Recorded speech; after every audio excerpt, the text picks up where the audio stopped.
बंदावणे नगर येथील Krishna house number 1 मध्ये बुधवार 8 मे रात्री सुमारे 1 वाजता एक धक्कादायक घटना घडली। भरधाव वेगाने येणारी स्विफ्ट कार थेट घराच्या कंपाऊंडमध्ये घुसली।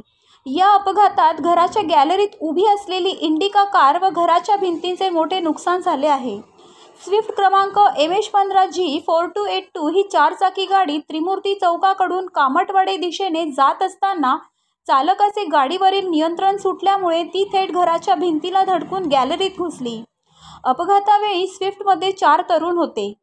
स्थानिक नागरिकांनी दिलेल्या माहितीनुसार बजे जोर से धमाके आवाज आया, ऐसा लगा कि बम फूटा हो। तो हम लोग बाहर आके देखे तो एक गाड़ी स्विफ्ट डिजायर वहाँ आके टकराई थी हमारे गेट पे। गेट को तोड़ा और दीवार को गिराया, गाड़ी को डैमेज किया। तो जब बाहर आके हम लोग देखे तो उसमें 4 लड़के थे। तो चारों ने दारू वारू पिया, तो उन्होंने ड्रिंक किया था वो लोग। तो वो गाड़ी वहाँ से उठा रहे थे, बोले पीछे खींच के, बोला पीछे नहीं खींचने देंगे, जब तक पुलिस नहीं आती तब तक गाड़ी पीछे नहीं हटेगी। तो पुलिस बुलाया, पुलिस आई। तो पुलिस आने के बाद में उन्होंने उनके साथ में क्या कॉम्प्रोमाइज किया। या अपघातामुळे घराच्या संरचनेचेही नुकसान झाले असून गॅलरीत पार्क केलेली इंडिका कारही पूर्णपणे फोडून निघाली आहे।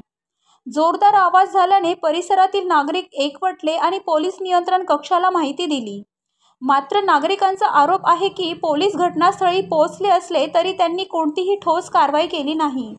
इतकेच नव्हे तर अपघातग्रस्त स्विफ्ट कारही ताब्यात घेण्यात आलेली नाही, तसेच आरोपींवर कोणतीही कारवाई करण्यात आलेली नाही। या घटनेमुळे परिसरात संतप्त वातावरण असून रहिवाशांनी संबंधितांवर कठोर कारवाई करण्याची मागणी केली आहे। अपघातात कोणीही जीवितहानी टळली असली तरी मोठे आर्थिक नुकसान झाले असून याबाबत पोलिसांकडून अधिकृत खुलासा अपेक्षित आहे।